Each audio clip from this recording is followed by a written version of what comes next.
Hey everybody, welcome to the conference and welcome to the channel. All honor, glory, and praise be to our one and only Lord and Savior, Jesus Christ. You know, the devil has a lot of tricks up his sleeve, and I could actually hold conferences for days exposing Satan's hand in this world. I mean, it's just the way that evil entity, evil individual has corrupted this world. I just almost have no words. It's like, you guys, the closer that I feel that, the closer that a person walks with Jesus Christ, the more that individual will see this world. I mean, you will actually see that this planet is 100% not the way it is supposed to be. You can also see, for a lot of you perhaps, the demons that are in people. Even if it's strangers. It's just something about that person. You can see there's a presence there. Not only a presence, but what people fail to realize is that when they harbor a demon or harbor demons within their temple, it somehow shows on their countenance. Their whole energy is demonic. No matter how nice they are, there's an energy that they give off because of what is dwelling in them. This planet is so messed up, and the scary thing about it is how many people are not going to make it into heaven. And what the devil desires to do is, I'm here to run you up in a snag, but he will use toxic relationships and marriages to try to lead people to hell. See, anything that the enemy can utilize as weaponry against you, that is what he will utilize. He will use two-faced friends, if you've ever had two-faced friends, or a two-faced best friend, or a backstabbing best friend, or backstabbing relatives or family members, for those of you out there that are unfortunately, perhaps you're related to people that don't have any integrity, no morals, no ethics, no values. And, of course, the enemy is going to work through those particular type of individuals because they reflect his characteristic traits. So whatever is the reflection of Satan is obviously what Satan is utilizing. That's why we have to make sure that our character is aligned with God's, and that that we hold our values and our morals. It doesn't mean we're perfect. It doesn't mean we don't make mistakes. But it just means that we are more disciplined as it pertains to our conduct. And where we fall short, well, Christ will pick up the slack. Because when we are weak, he is strong. Okay? But, I was just thinking about, I guess, how the enemy will use emotional tactics to destroy a person and try to lead people to hell. You know what? I believe one of the main reasons why the enemy will send a toxic person into your life, whether if it be a boyfriend, girlfriend, or for marriage purposes or whatever. Well, first and foremost, it is to destroy you, of course, and lead you to hell, because I believe that the enemy is hoping that you will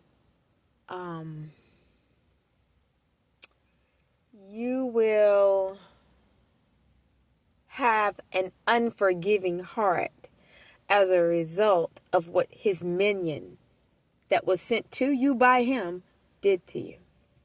So perhaps, okay, for an example, let's just say that I'll just use the men for an example, because, I do address the ladies quite a bit, I guess because I'm a female. But for you fellas out there, let's just say that your wife cheated on you or something like that. Let's just say it was with your best friend. It doesn't have to be with your best friend, but it could be a family member or anything. And you're wondering why, you had to cross paths with a woman like that. But perhaps it was because the devil wanted you to hold unforgiveness in your heart, and if we don't forgive other people, God won't forgive us. That's scripture right there. So you got to understand that anything that the devil can form as a weaponry against you to try to lead you to hell, he's going to utilize it. I mean, he'll utilize anything, but I believe his favorite thing is to utilize the opposite sex, because he knows that he can jump in that person if he isn't already in them when you meet them. Because 9 times out of 10, I believe a lot of these people are already holding demons anyway when you meet them. The ones that are crooked and the ones that are unfaithful. And Satan knows he can just pretty much set the trap perfectly, for lack of a better word. But, I mean, it's like, you guys, I can't really go in depth right now, but what I'm trying to say, but Satan wants you somewhere in a room, I believe. If I'm incorrect, Father, forgive me, but I believe the enemy wants you somewhere in a room of your own mind, your own mind of your imagination, just heartbroken and all to pieces. It's like, how does one describe heartbreak? Heartbreak is something that it's almost like it places you in another realm. I'm not trying to be funny or anything. There's nothing funny about it. I'm just saying it's almost like I feel, and I can't go in depth right now, but I do want to send a word out there. It's like in the wee hours of the morning, it's like, and I'm talking about like 1 o'clock, 2 o'clock, stuff like that. Especially for you all that, let's just say, your spouses stay out all night, or your girlfriend or boyfriend stay out all night, or whatever, and let's just say, you guys live together, or whatever. That's what I'm trying to say.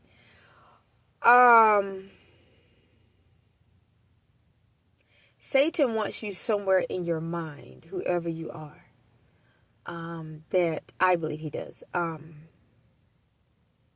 don't know how to explain heartbreak, you guys, because it's almost like you're present, but you're not present. It's like, I would imagine there is almost no worse feeling than whether if you're a man or a woman, being up at 1 o'clock or 2 o'clock in the morning, wondering where the person you love and is in love with is. I would imagine that would just be, you know what, emotionally taxing.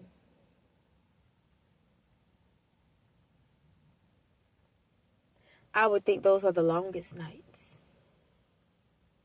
among the darkest shadows, among the deepest heartbreak.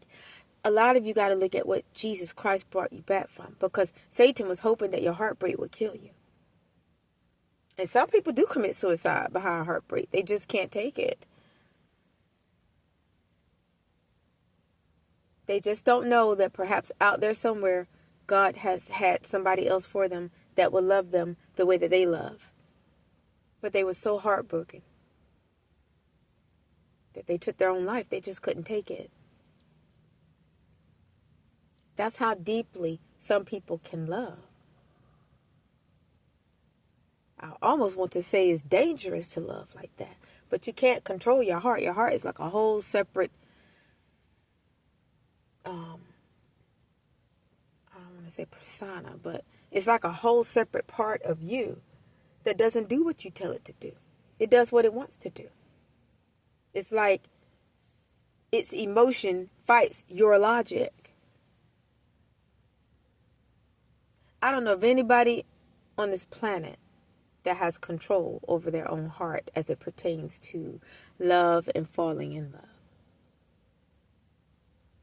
And that's why I feel like, well, one reason I feel like it's Satan's favorite spiritual being to attack. The spiritual part of you or whatever to attack. The Bible says, keep thy heart with all diligence, for out of it are the issues of life. I believe that's the correct quoting that particular scripture. You got to keep your heart. And that could be a difficult thing. Yeah. It can be a difficult thing.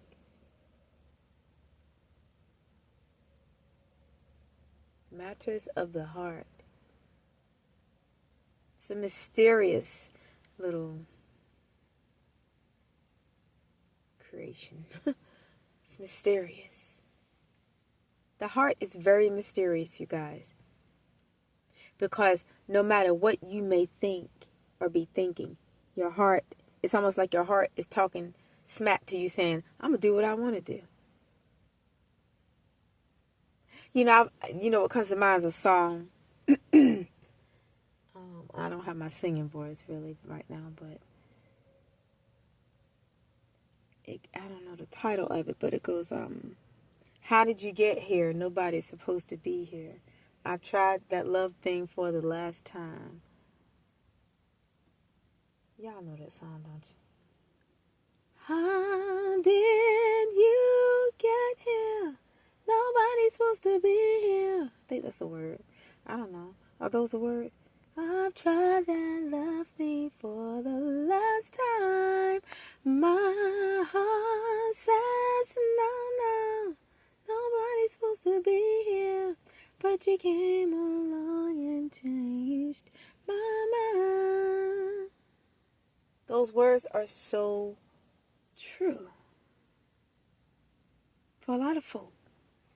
You're wondering, if you're somebody that's up tonight, and I'm not, I just want to hold a conference, but if you guys are up, somebody out there, perhaps, I don't know why I felt led to hold this particular conference, but you might be somebody out there, you're just up tonight or morning or whatever it is, and your significant other or your husband or your wife, or you don't know where they are. And you probably love them to death almost, so to speak, but you don't know where they are. But you sort of do. And whoever you are, you're heartbroken. You're tired of grieving over somebody that ain't worth your tears.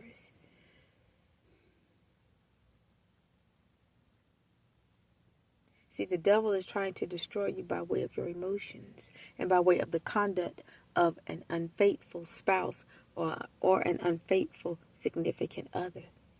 That's his tactic to destroy you from the inside out. Because if he can control your emotions, he can control you. So now he can introduce to you, I feel like, depression and just a lackluster outlook on life. If you had hobbies, he can have it where you're no longer interested in your hobbies. And the only thing you can do is obsess over if this person is being unfaithful to you. And there's so many people that have found out the hard way that who they thought was faithful was not.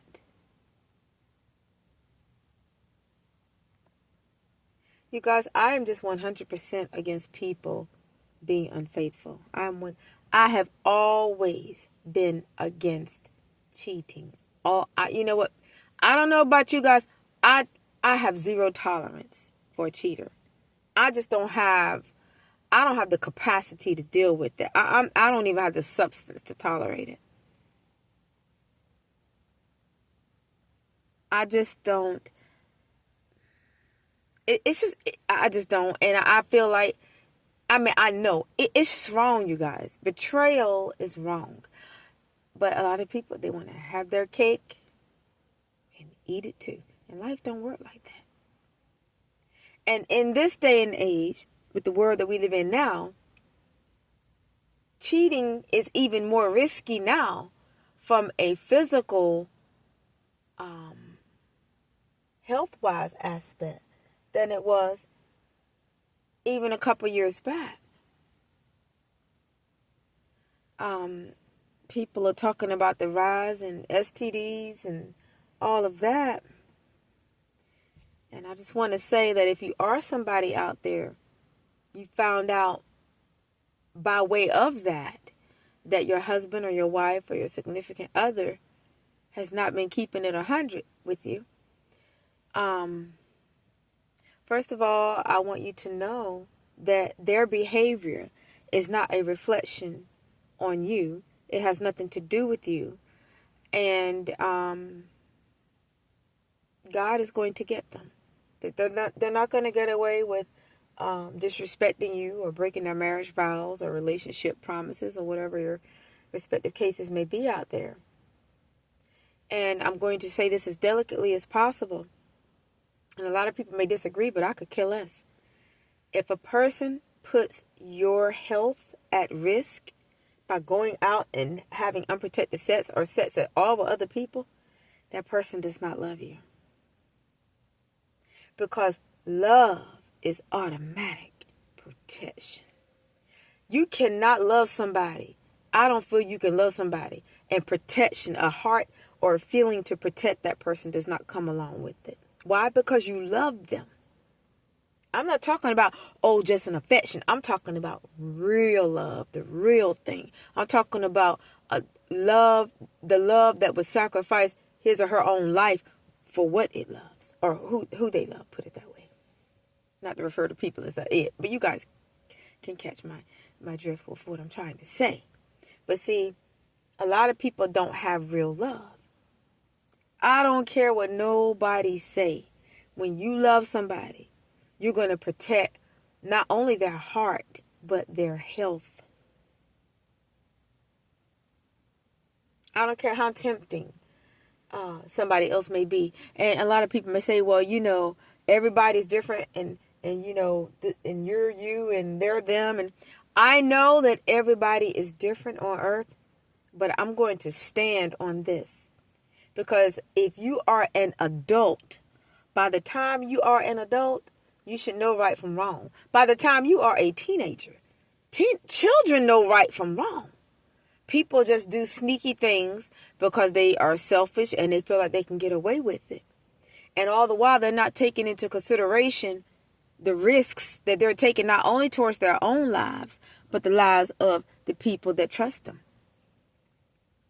You guys, hey, everybody has their own feelings about infidelity and adultery and cheating. Me personally, I find it all disgusting.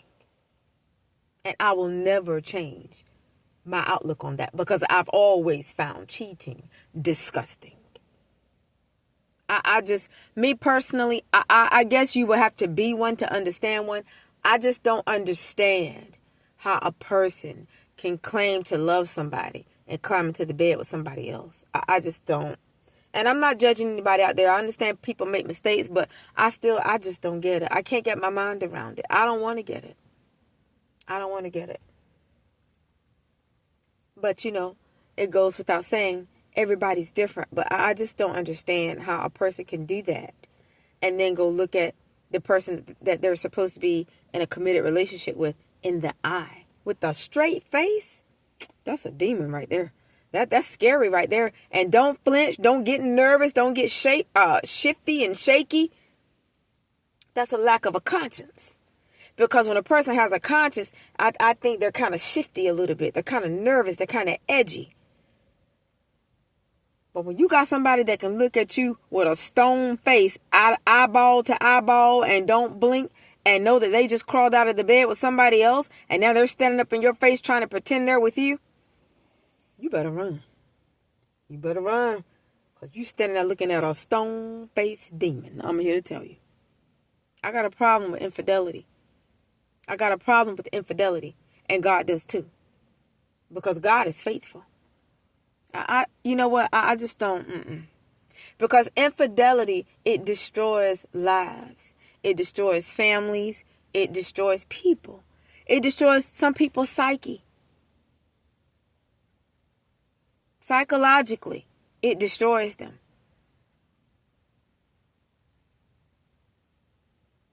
My thing is, if you know that you're not a faithful person, if you know you are a cheater, stay out of relationships. I'm not telling anybody what to do, but, You're not relationship material if you are a cheater. You are not relationship material if you are a cheater, male or female. You are not marriage material if you are a cheater, male or female. And those are the facts.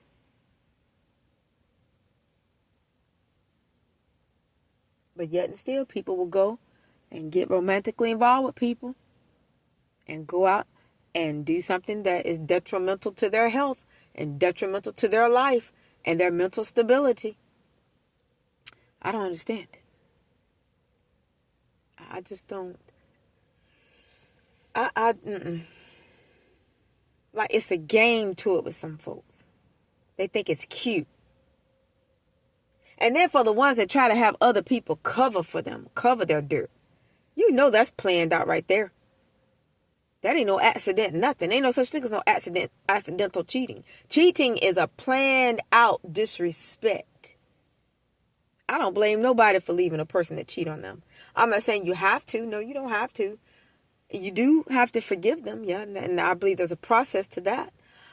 But for people that just have zero tolerance, I understand. I think most people have zero tolerance for cheating. But the thing that a lot of people fail to realize are the emotions that are involved between the person and the person is cheating on them. Because just because a person cheats on you doesn't mean you don't love them. Just because a person cheats on you doesn't mean you're not still in love with them. So when you take that into consideration, all these external voices are saying, girl, you need to leave him. Or man, you need to leave her. Yeah, you do need to leave her. And yeah, you do need to leave him. But what the people that are trying to give you advice don't understand is that you love this person. And love is a powerful emotion. Anybody that can get over somebody overnight, you didn't love them in the first place. Whoever. I'm not pointing the fingers at anybody, but people, they're quick to tell you what you need to do, but they don't take into consideration all the history that is involved between you and that person, all the love, all the memories, all the this and the that. Because I'm not going to say it doesn't count for anything. It counts for something because it is something that was a part of your life. But it doesn't mean it. I wouldn't think it would mean anything anymore because that person disrespected you and your life by way of cheating. The value of it depreciates. I think cheating cheapens. I'm hearing a marriage. Cheating cheapens a marriage. Cheating cheapens a relationship. Cheating. This is to me, the ultimate disrespect because it's betrayal. It's infidelity. It's unfaithfulness. It's a lie. It's lies. It's deceit. It's trickery. It's evil. It is somebody doing evil to somebody that they claim to love. So that person is a liar. They don't love that person. Because love is fidelity. I don't care what nobody say. Love is fidelity. Love is sacrifice. Meaning you want to do it, but you don't do it because you love the person you're with. Anybody can cheat, yeah. But when you really love somebody, you will deny yourself. Self-sacrifice. That means, you had a feeling to want to be with somebody because you're only human. I don't care if somebody's married or in a relationship, you're going to cross paths with other people that you might find attractive and that you might be attracted to. But it doesn't mean you act on it. And see, when you don't act on it, then you're showing whoever you're involved with the ultimate respect. That's respect. That's maturity. That's being a man, a real man. That's being a woman, a real woman. But a cheater, Like to me, a cheater is like, and I know people make mistakes. I don't want to try to hurt anybody's feelings out there. Because I know people cheating. And then sometimes people cheat because the relationship ain't going right. So they go out and go with somebody else. I'm not talking about that. I'm talking about when you got somebody that is sure enough down for you. Sure enough got your back. Sure enough faithful to you. Sure enough love you and is in love with you. And you know this. But because you feel like, well, I got this person. Now I'm going to go out and do what I want to do. I ain't got no respect for that. I ain't got no respect for that. And if that person leaves somebody like that high and dry, they got exactly what they deserve. They deserve to be out there with all them dogs that they was cheating with. And whatever they catch, whatever fleas they catch, they just catch. Hello. You know what? That's just how I feel about it, you guys. But we live in a world now where you really just can't. They think cheating is cute. It's certain folks that have made it seem like it's cute, you know. Cheating ain't cute. That mess is nasty. You climbing up in somebody else's body cavity. You don't know what's up in there. You don't know who been up in there before you got up in there. And if you are a woman, you're letting somebody into your body cavity. You don't know where he been. You don't know where whatever has been. And then I understand why a lot of these men don't want a lot of these women out here. Because what man wants to lick and lap on a woman that has had her mouth on every man's, you know what? I'm going to tell you, I wouldn't even let nobody like that eat at my house. You know, off my dishes. I tell you what, go get you some plastic utensils. And when you get done eating, your plastic utensils and your plastic plate, take that mess, put it in a mini trash bag, and take it to the dumpster yourself. Because your mouth is filthy. Because whoever, and I'm not talking about anybody specific. I'm just saying, y'all, come on now. Wake up now. Come on out from the filth. Come on out now.